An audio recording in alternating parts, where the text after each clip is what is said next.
Time to panic that the Buccaneers haven't hired an offensive coordinator and we're nearing mid-February. Mike Evans potentially traded out of Tampa Bay.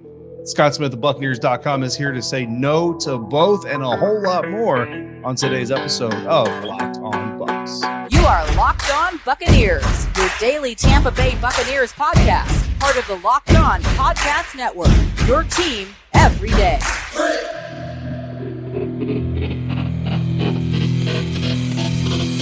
What's up, Bucs Nation, and welcome to the Locked On Bucs podcast, part of the Locked On Podcast Network, your team every single day. We are your daily podcast covering the Tampa Bay Buccaneers. We are free and available on all platforms, including YouTube and the 10 Tampa Bay Plus app on your Roku or your Amazon Fire Stick. And of course, we thank you for making us your first listener, your first view every single day. I am David Harrison, staff writer over at BucsGameDay.com, part of Sports Illustrated's Fan Nation. My co-host James Yarcho, the deputy editor of BucsNation.com, part of SB Nation. Not here for today's episode, but he is on Twitter at JYarcho_Bucs. I'm at DHarrison82. And the show is at Locked On Bucs. Today's episode is brought to you by LinkedIn Jobs. Helps you find the candidates you want to talk to faster. Post your job for free at linkedin.com/LockedOnNFL. We thank you again for making us your first listen or your first view of the day. The Philadelphia Eagles may have the better team, but there's one reason the Kansas City Chiefs are still Scott Smith's favorite to win the Super Bowl this weekend. One last pitch for Ronde Barber to finally take his rightful place in the Pro Football Hall of Fame. All that coming from Scott Smith, the senior writer and editor of Buccaneers.com. But first, we start with Tom Brady and everything that comes after him. Joining us here today on the Locked On Bucs podcast is Scott Smith, senior writer and editor of Buccaneers.com. Of course, you can always find Scott on Twitter at ScottSBucs. Scott, how you doing? It's been a minute. I think Monday night against the New Orleans Saints is the last time I got to see you in person. Also got to see you on the big screen doing your thing there at Raymond James Stadium. How you been since then, and how's the early part of the offseason treating you? I've been good. Obviously, the season didn't end the way we wanted it to, although that Monday night was good, especially at the end. From a personal standpoint, whenever a season ends, you're and you work for a team, your workload drops dramatically all at once. So there's still plenty to do, but nothing like during the season. So I wish we were still playing. But every time the offseason rolls around, you do get a sense of just like a decompression for a while. Yeah, I mean, it's fast and furious, right? From the time training camp starts, it really just doesn't stop until the end of the year. So you can certainly understand that. Of course, not only did the season come to an end, but also apparently Tom Brady's career came to an end. So I think that's where we kind of have to start off. What was your sense of Tom's future following that loss to the Dallas Cowboys, and then again during like locker room cleanouts and all that? I know some of the players and the media in attendance all kind of got that vibe. Did you continue to get that vibe even into the day after and then when the players departed the facility? Yeah, going towards the end of the season, I was of the opinion that he would hit free agency one more time, and maybe he'd come back to the Bucs, but he might look for a different situation. But yeah, there was sort of that. I think it was actually in the locker room after the last game where some of his conversations led people in that direction. So it did start to become, maybe the betting favorite in the weeks that followed that he was going to retire. And I'm happy for him. I think he's got a lot left, a lot of interesting things left to do. And 23 seasons is enough, really. I mean, he didn't have anything more to prove, as everybody always says, and it's true. Yeah, no, absolutely. Happy for Tom. Hopeful for his future. I guess the report came out he's going to take a year off before he goes into the broadcast booth as well. Certainly hasn't earned the right to do that. But once again, for the Tampa Bay Buccaneers, we're talking about the future of the quarterback situation. Had this conversation last year for about 39 days. Again, that's going to be at the top of all the conversation charts. So what's your sense on kind of what this team is going to, because a lot of people look at this and say, okay, some of them think this is a complete rebuild, like Cam Jordan, obviously the Pro Bowl says, oh, well, now the Bucs are going to go back to where they were before. Not sure what he specifically meant by that, but some people also look at this as just kind of a reload situation and how that could differ and how the team approaches the quarterback situation. Do you have a feel kind of an opinion of where the team's focus is? Is it rebuild or is it reload time right now in Tampa? Well, I think what Cam Jordan probably was referring to was the 13 or 12 straight seasons of not being in the playoffs and the Saints owning us for about 3 or 4 years in a row. I don't think it's quite as dire as he's making that out to be, but because I don't think that the leadership of this team wants to go into a full rebuild. there are obviously reasons why that might make sense, but I think they're still feeling pretty good about the roster in general. You obviously have to solve that quarterback problem, and I would be lying to you if I said I knew what that solution was going to be, because it's just so wide open right now. The only quarterback under contract for 2023 is Kyle Trask, who was a second-round pick, and the last pick of the second round, but still a second-round pick. So obviously there was some thought when we took him that he could be developed into the quarterback of the future, and now the future's here. So I don't think that's out of the question, but we just simply don't know anything about him. Those, I don't know, 9 passes or whatever he had against Atlanta with mostly reserves and not really running much of a real game plan. That didn't tell me anything at all. I mean, I gleaned no useful information out of that appearance. So we'll have to see how that goes now. If the Buccaneers don't bring in an obviously established veteran starter, he'll be getting a lot more attention from the coaches and, a lot more reps with the starters and so on in the OTAs and so on. And then maybe we'll start to get a feel. But the Bucs obviously have to add a couple quarterbacks. They either have to re-sign Blaine Gabbert or replace him, and they only have the one. So are they in play in the draft? They're not probably going to get one of the top 3 rated guys at pick number 19, but you could trade. Maybe another one like an Anthony Richardson or somebody makes it to number 19. It's the big story of the offseason. Clearly, that's the number one story. What are the Buccaneers going to do at quarterback? Because everything else kind of falls from there. And, of course, the first domino already fell with Tom Brady making his announcement. So at least there's clarity early on.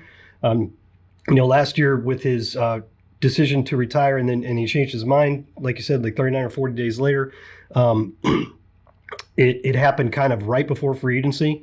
And so that in itself all of a sudden gave a lot of sudden clarity to everything. And the Bucs were able to re-sign some free agents who said that Tom Brady's return was a factor in that. This year, you get the clarity early on. And I'm sure there's already plans being laid. I think I'd go back to a couple of years ago when then head coach Bruce Arians said the Buccaneers were, or maybe that was last year during Tom Brady's retirement, the Buccaneers were going to turn over every rock and look at every option when it comes to the quarterback position. Yeah, absolutely. I mean, I think we agree. Like you kind of mentioned, this is more of a reload situation, not taking it down to bare bones and trying to build it back up. I agree with that, and I hate to almost ask you this, but I think enough fans are talking about it that we need to kind of just get this out there. And mostly it's opposing team fans. They want their team to trade for Mike Evans. Scale of 1 to 10, 10 being there's no way that Mike Evans is a Buccaneer. 1, there's no way he's not a Buccaneer in 2023. Where do you put the likelihood that Mike Evans is available for trade? 1. I don't think that's going to even be a consideration. And I don't mind answering that question because it kind of speaks to the Bucs' entire situation. I'm sure that a lot of people that are throwing that idea out there are starting from the fact that the Buccaneers, according to, say, Spot Track or Over the Cap or whatever, these aren't numbers coming from inside the team because they don't release numbers. But externally, you can find salary cap numbers, and it appears as if the Buccaneers are about right now with the contracts they have in place for 2023, about $56 million over. Mm-hmm. And so you're like, well, how do you solve that? But part of the thing there you got to understand is trading players often doesn't really solve anything. You sometimes still get whatever dead money hit you were going to take anyway. And there are other ways that the Buccaneers can get not only to the cap, which they have to do, but also a little bit under so you can re-sign some of your guys and maybe get a quarterback. So there's other things that you could do. In fact, you could extend both Mike and Chris a year or two and sort of ease the hit for this year and spread it out a little bit more, and the cap's going to go up, and the Bucs' current contract situation for 2024 isn't nearly as dire. So there should be more room to maneuver next year, hopefully, if this is all done right. You can restructure some guys, and honestly, there may be some guys who the Buccaneers release. I don't really want to speculate on that part of it, but you can find plenty of speculation about that out there. Today's episode of the Locked On Bucs podcast is brought to you by LinkedIn Jobs. As a small business owner or hiring manager, you know that success in 2023 all depends on the team members you surround yourself with. That's why you have to check out LinkedIn Jobs. With LinkedIn Jobs, you can hire qualified candidates more efficiently by matching open roles with people who have the skills, values, and experiences to help you achieve your goals. LinkedIn Jobs helps you quickly attract qualified candidates to your open jobs with targeting tools that go beyond resume data by using insight from your job post, company, and their 875 million member profiles to put your post in front of the most qualified candidates. Identify the most qualified candidates on LinkedIn Jobs and connect with them fast and for free. LinkedIn Jobs makes it easy to screen and rate applicants based on your job qualifications all on one platform. It's why small businesses rate LinkedIn Jobs #1 in delivering quality hires versus leading competitors. LinkedIn Jobs helps you find the qualified candidates you want to talk to faster. Post your job for free at linkedin.com/LockedOnNFL. That's linkedin.com/LockedOnNFL to post your job for free. Terms and conditions apply.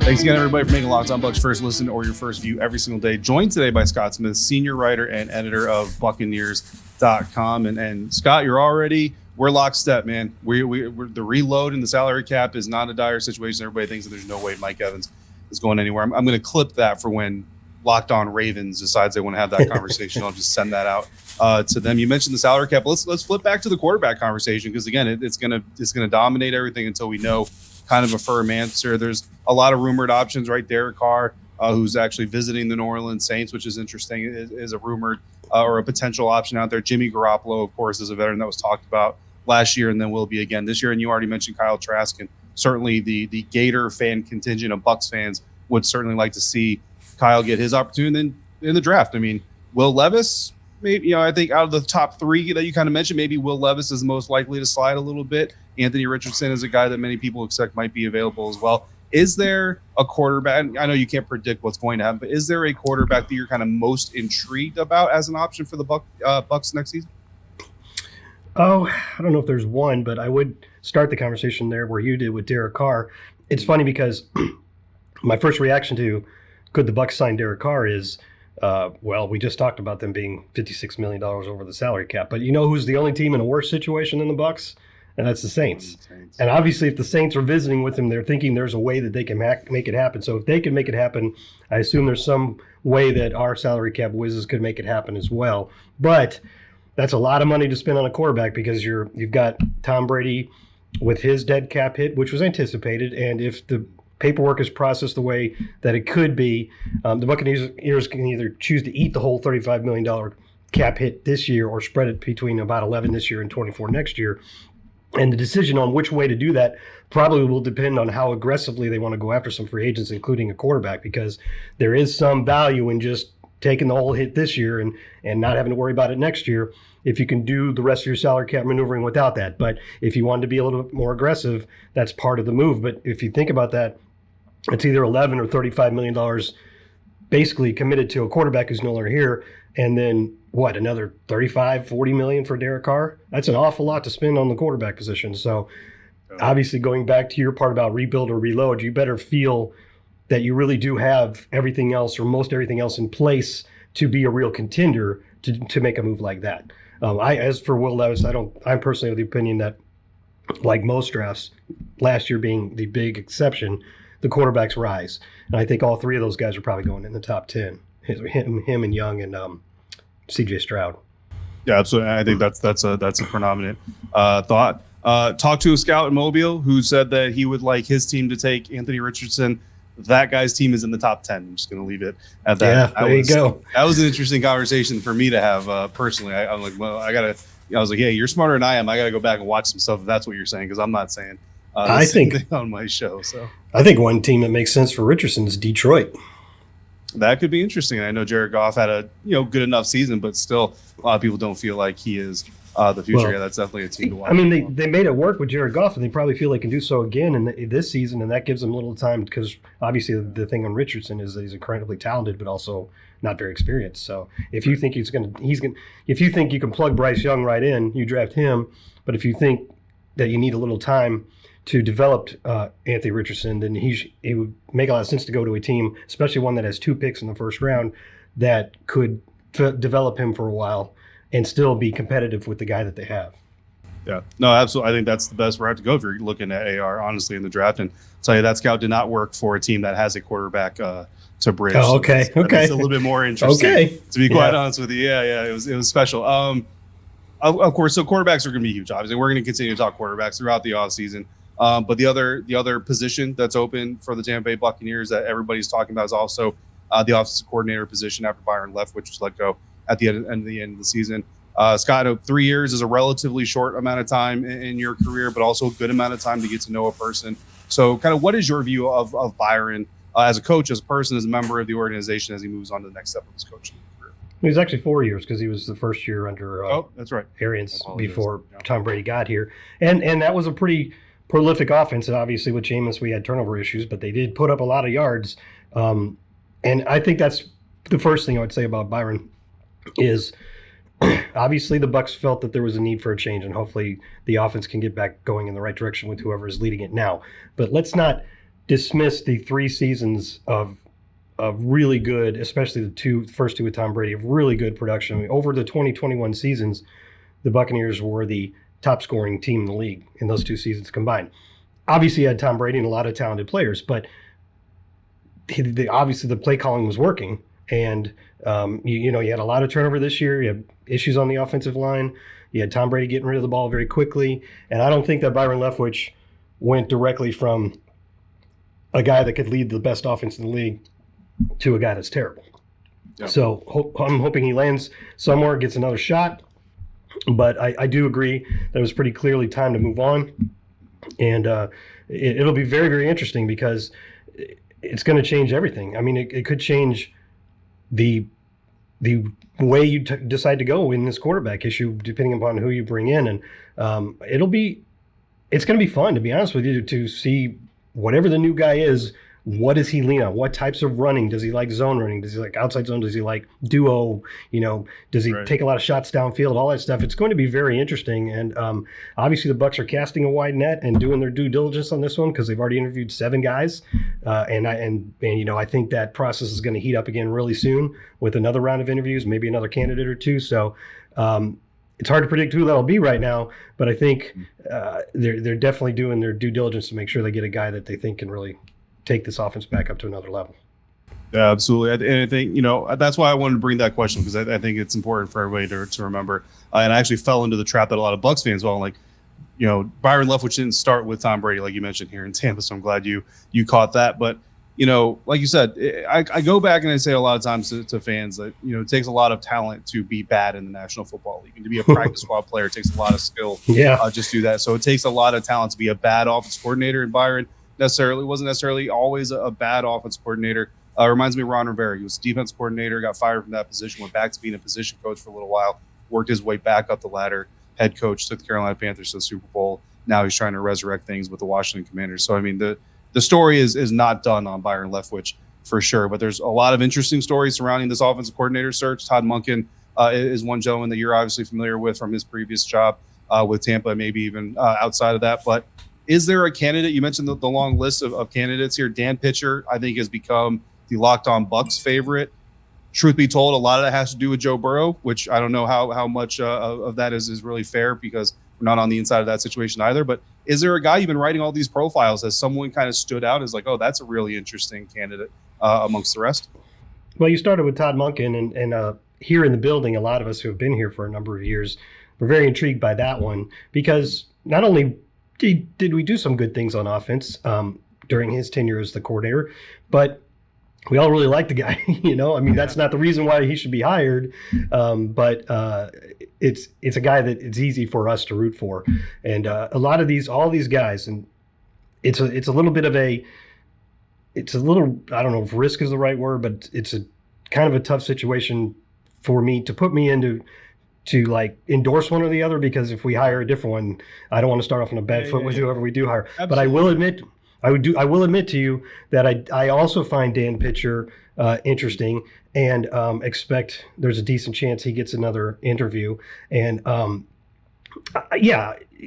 whenever you have a guy working with a great quarterback, it's hard to say how much did Dan Pitcher contribute to that, or is he just along for the ride? And I'm not saying that specifically about Dan Pitcher, but about anybody like Bruce Arians. He got a lot of credit, and deservedly so, for being a quarterback whisperer, and he was around a lot of really great quarterbacks, right? And I think it's all agreed that he made them better and put them in good positions to succeed.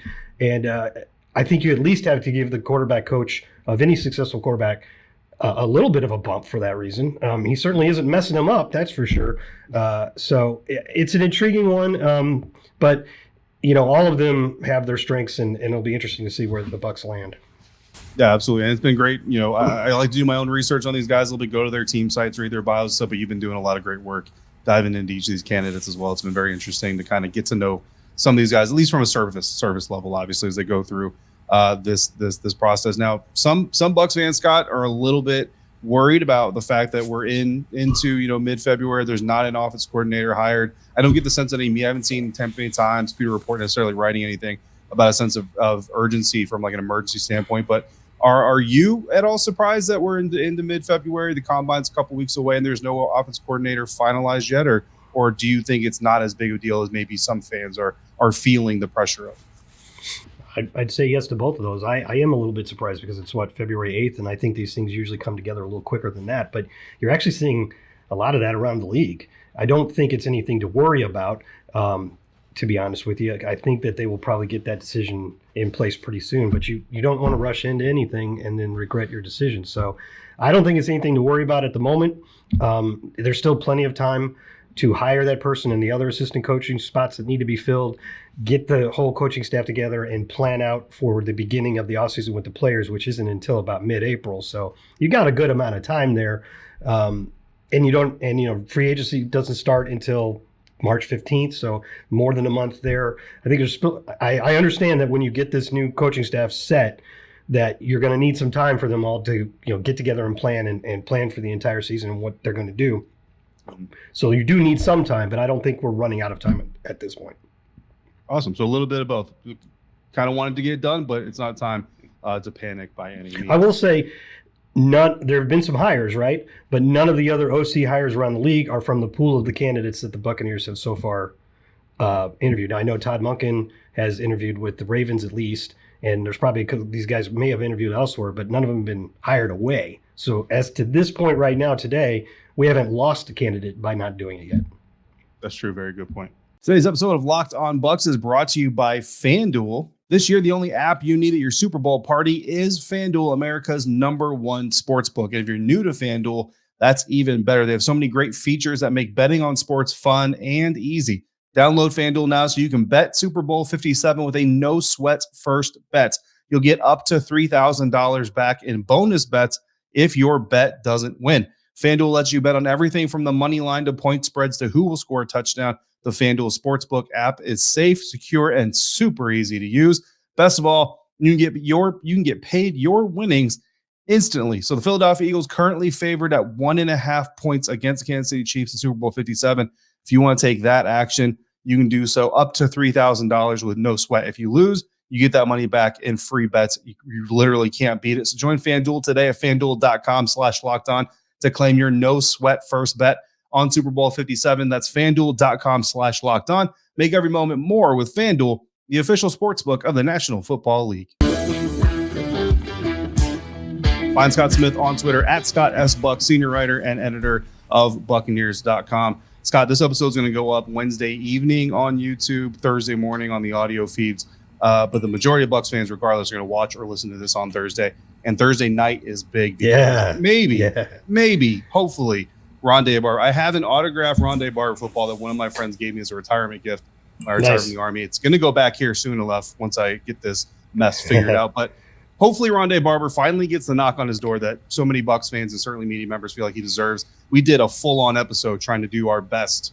Not that we could do a better job than, say, Ira, but trying to do our best pitch for Ronde. Do you have a beat at all on why it's taken even this long, if this is the year for Ronde to get into the Hall of Fame?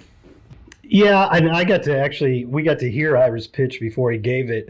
Hear me and Nelson Luis, the PR director, and he wanted to practice it on us and see if we had any thoughts. And we've obviously worked with him through the years, not just on Barber, but on Lynch and the others, just helping him compile the information and deciding what's most important. I thought he did a great job. So I didn't get to see the actual pitch, obviously, but if he did it the way he did it for us, it was great. And I think it emphasized the right things. And I will say the reason that I think that Ronde Barber isn't in yet, and even though I hate this argument, but I have heard from people in that room that is something that people say in that room when they're debating him, and that Ronde is just a system cornerback. I just think it's the silliest argument that people continue to make. On the top of it, I don't think what does it matter if a specific system he happened to excel at? You can't tell me that you take another corner, just a replacement level corner, and put him in that same role that he was playing, and you get the same results. Great players made that system work, and he was one of the greatest. I'm not, and you can't say he wouldn't have excelled in other systems either, but he helped redefine the way the nickel position is played. He played that dual outside-inside role. He was on the field for every snap, but in nickel, he went inside. Now you see how important that nickel job is. It's considered a starting position now, and teams are investing in it and trying. It's hard to find a really good nickel corner. Like you find a guy like Jerron Johnson in Buffalo, and he's not a big name, but he's not Tre'Davious White, but he's doing as much for that team as Tre'Davious White is, and guys like that. And the way that the nickel position is played now was basically pioneered by Ronde. And you got to be physical. You got to be able to tackle.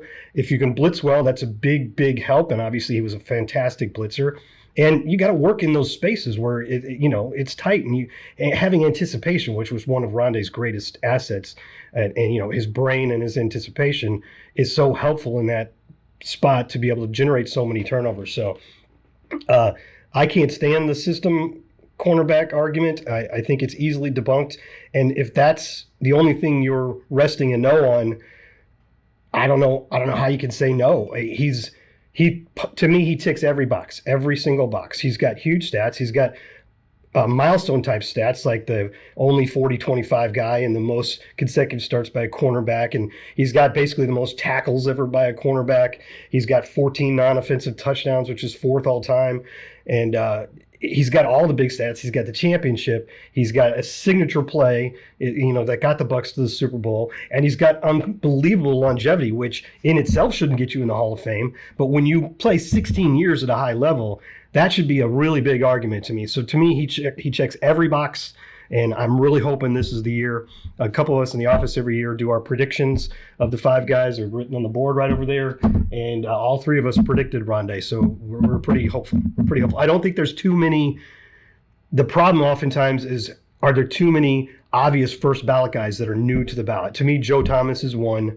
Some people think Darrelle Revis is one. I'm not sure he's a first ballot lock, but that's probably it. From guys who go, that guy has to go in first, right? Like if it's Peyton Manning, has to go in first ballot. Right. I think Joe Thomas to me is the only one. So that leaves opportunities for voters if they've been waiting because, okay, we needed to get this guy in first and there wasn't room for Ronde last year, and we needed to get this guy. Well, maybe now this is the year that they go, okay, this is Ronde's year, and then we'll move on to the next guy that's been waiting.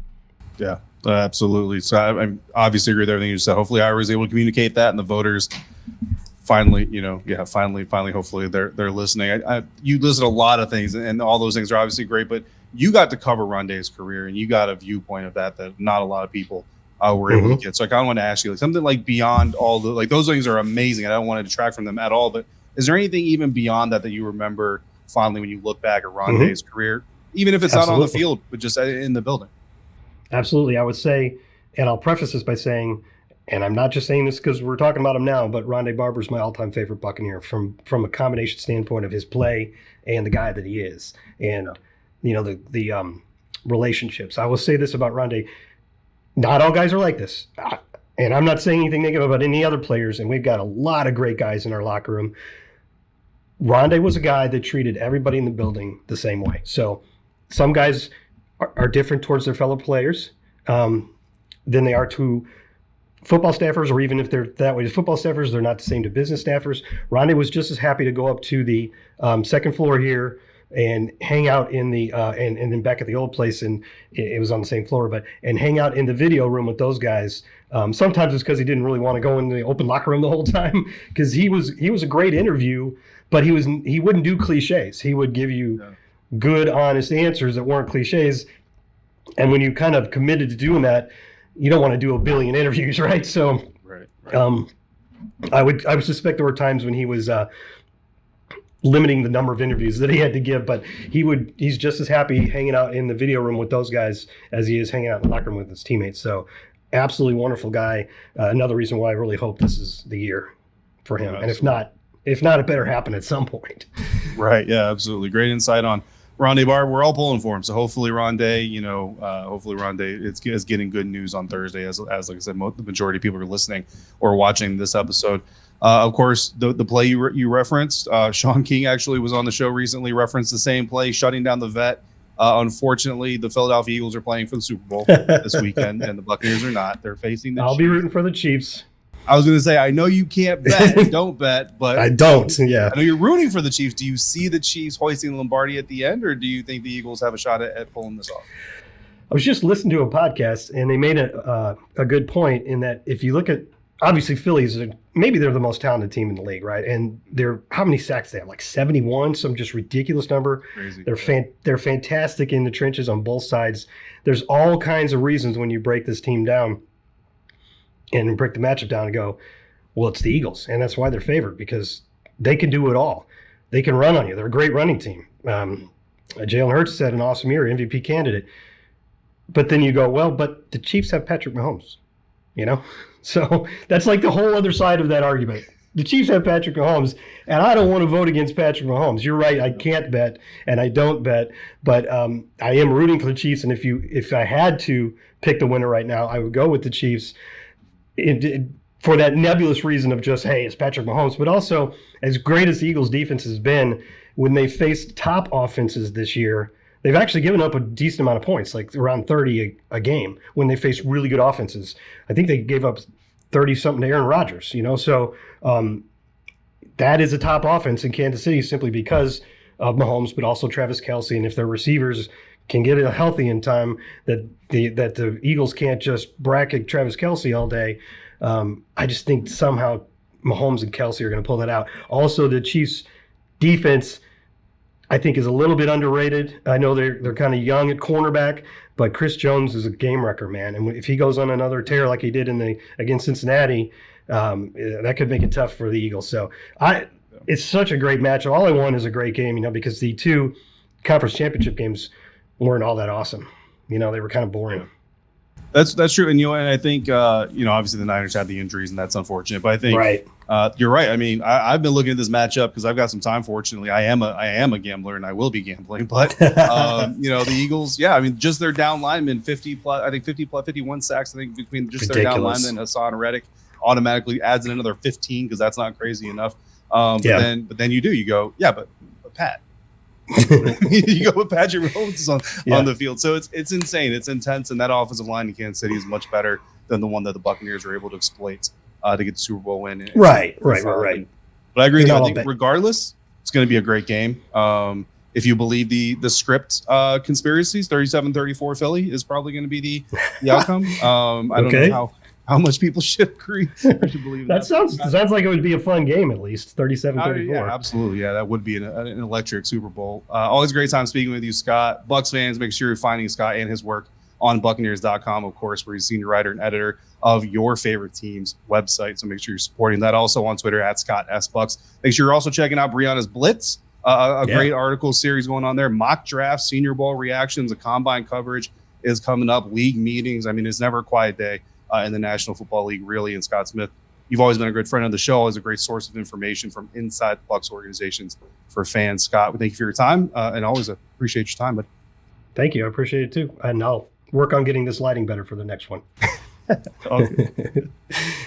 Thanks again, everyone, for making the Locked On Bucs podcast your first listen or your first view of the day. For your second, make sure you're subscribed to the Locked On NFL podcast to get daily conversations on the biggest NFL stories, plus in-depth analysis on the biggest game with the NFL key predictions every Friday and Monday. Local insiders cover the weekend with game-to-game episodes. Locked On NFL here in the season and during the offseason, available on YouTube and wherever you get your podcasts. We will be back.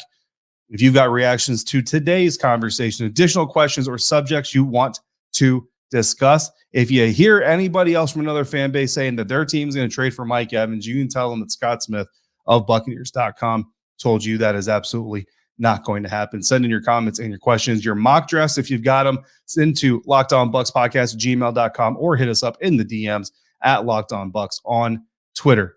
I'm David Harrison for James Yarcho. Until we speak again, make sure you're checking out everything we're writing and doing over at BucsNation.com and at BucsGameDay.com, on Twitter at DHarrison82, at JYarcho_Bucs, and again at Locked On Bucs. If you're out and about, please be safe, be kind to one another, wash your hands, fire the cannons, and thank you for joining me right here on Locked On Bucs.